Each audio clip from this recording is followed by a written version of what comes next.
Hello, everybody. UFC Wildcat here. And I'm Powder Blue Bolts. And this week we are going to be talking about the Franklin American Mortgage Music City Bowl between NC State and Vanderbilt.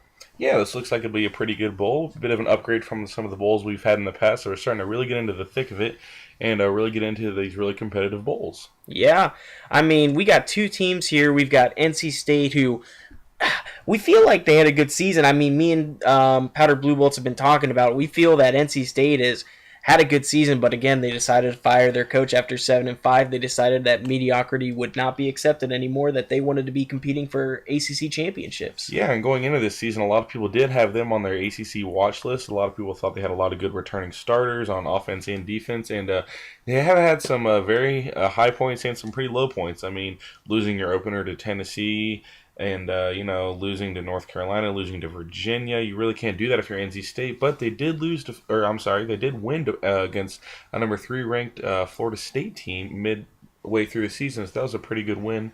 So there have been some spotlights. But other than that, it's been a pretty mediocre year for NC State, bit of a disappointment. Yeah, and on the other side of the ball, Vanderbilt, they've been bottom dwellers in the SEC. You know, they were thought to be easy wins every time you played them.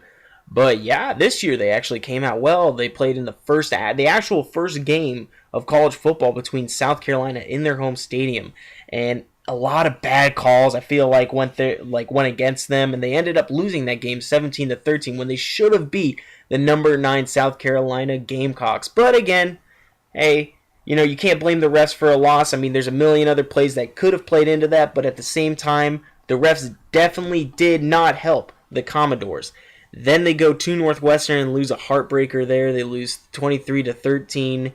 They beat Presbyterian 58-0, but then get smacked between the hedges against Georgia 48-3. Then they get their first SEC win of the season against Missouri at Missouri, which is really good, but then get stomped by number 4 Florida. At this point in the season, they're 2-4.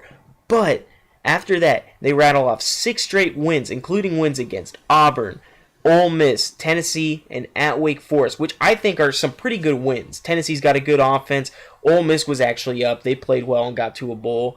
Going to Kentucky, I mean, they're kind of low, but again, hey, it's an SEC opponent. And actually beating Auburn, who, if we think about it, 2 years ago they won a national title. It's crazy how far they've gone just straight down the gutter, really. Yeah, and it's crazy to think that Vanderbilt now is playing in another bowl game when last year they played against who did they play last year in the bowl? I can't remember exactly. I want to say Cincinnati. Am I correct in saying that, or is that Tennessee? I really don't know. I could not tell you. We'll probably figure that out sometime later. But I do remember Vanderbilt was in a bowl last year. So, I mean, again, the Vanderbilt program is turning around, and a lot of that is to some of these key players. James Rogers, the younger brother. He's his younger brother of Aaron Rodgers, the Green Bay Packer quarterback. James has thrown for 2,431 yards, 13 touchdowns, and only 5 picks on the year, which is really phenomenal. And his number 1 receiver is Jordan Matthews, who has almost 1,300 of those 2,400 yards from Jordan. Both these Jordans hooking up together. It's really nice. And also, Jordan Matthews has 7 touchdowns on the year. So, again, this is going to be the number 1 target for Jordan Rodgers. But Vanderbilt likes to run the ball a lot more than they do pass. And Zach Stacy is going to be the forefront of this rushing attack.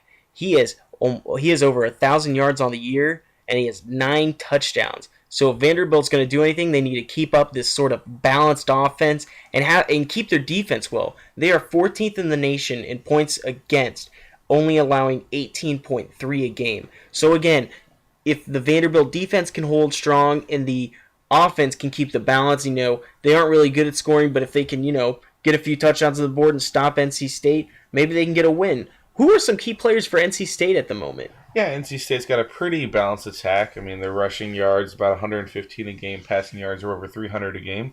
They rely a little bit more on the pass than the run, but overall they're still pretty balanced. And Mike Glennon is the center of that. He's their quarterback.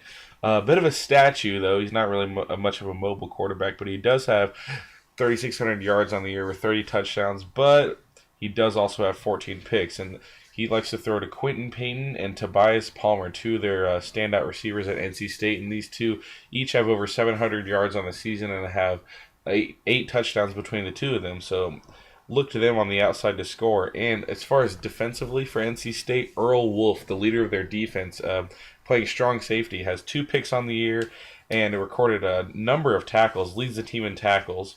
Had 18 tackles against Clemson and 13 against Maryland. You know, he's had multiple games where he's had double-digit tackles, so just look out for this guy to be the leader of the NC State Wolfpack on defense. Yeah, so I think the key of the game for Vanderbilt is, again, play like they have in big games. Against South Carolina, they played it close. Against Florida, it also was pretty close. So, again, they just need to play well. Again, this is a virtual home game for them, playing in the Titans Stadium in Nashville. So, hopefully, they can get some of that home magic over to Tennessee Stadium and maybe play this NC State team really close and actually maybe get a win. So, their defense needs to play well. Jordan Rogers needs to do well. Jordan Matthews, on the other end, needs to have good, break in his routes and, get away from these NC State receivers and maybe elude Earl Wolf. So, yeah, what do you think NC State needs to do?